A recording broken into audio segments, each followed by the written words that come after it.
This is a fairy tale tailor-made by me, Gabriela Stoyanova, author, lawyer, mother, yoga and meditations teacher. Quote, love. Once upon a time, there lived a witch. Her name was Anna, and she was very beautiful, kind, and gentle. And this is where the old-fashioned part of our fairy tale ends. From a very young age, Anna's mother was reading to her fairy tales for princesses and princes that end with the words, and they lived happily ever after. But Anna's life wasn't a proof of that. From a psychological stance, however, the archetype of the princess as one who is very well settled in the idealize and devalue spectrum suited her very well.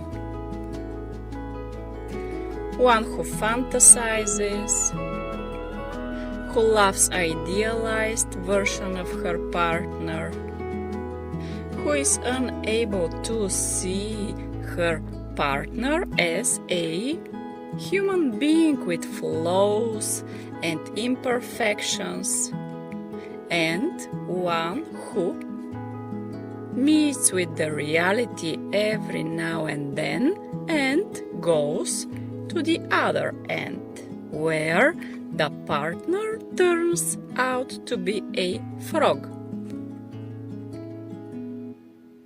Then she continues to look for the ideal partner.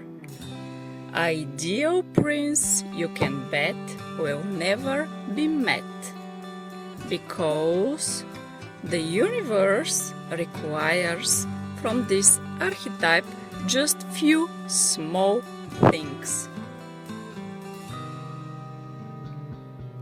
To live with wide open eyes, to get to know herself, to value herself,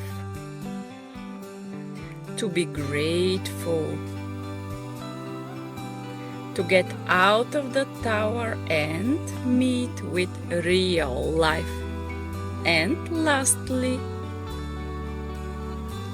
to learn to cope with reality in appropriate fashion. Of course, the truth could never be found in the discard mode and could never be in the idealize mode either. So, first step to Anna was to learn temperance, moderation, modesty, appropriateness, and to find her true place and true self. Not as a princess, not as Cinderella either. Needless to say that princesses will always find frogs that will turn them to Cinderella, not because they are Cinderellas, but because the universe is not very kind when it comes to using mechanisms for waking up princesses. So Anna started to wake up one day when her ship wrecked, and she woke up on the beach, not in good condition but alive. She could not think very well that day, the next day also, and the next month as well. With thinking the way one is used to think, they can never transform deep-rooted models of behavior, so Anna, for a time being, was forbidden to think.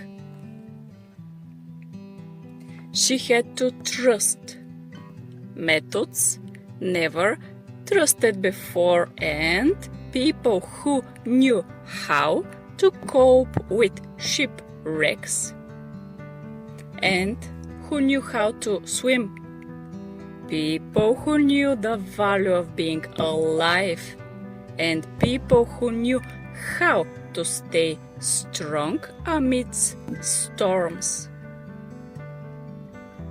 She had to also turn herself into one of this kind. And this is how Anna's journey into taking down the dress of the princess became.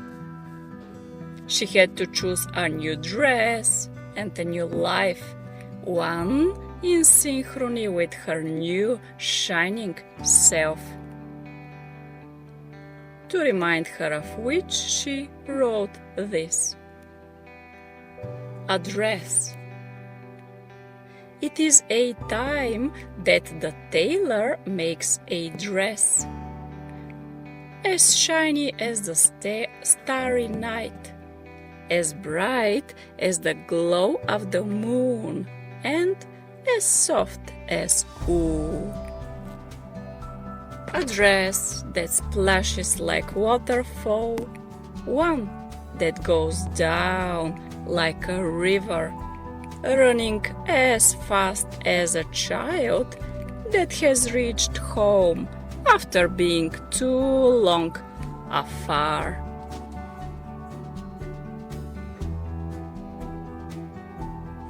Fairy tale number 3, called Love, by me, Gabriela Stoyanov.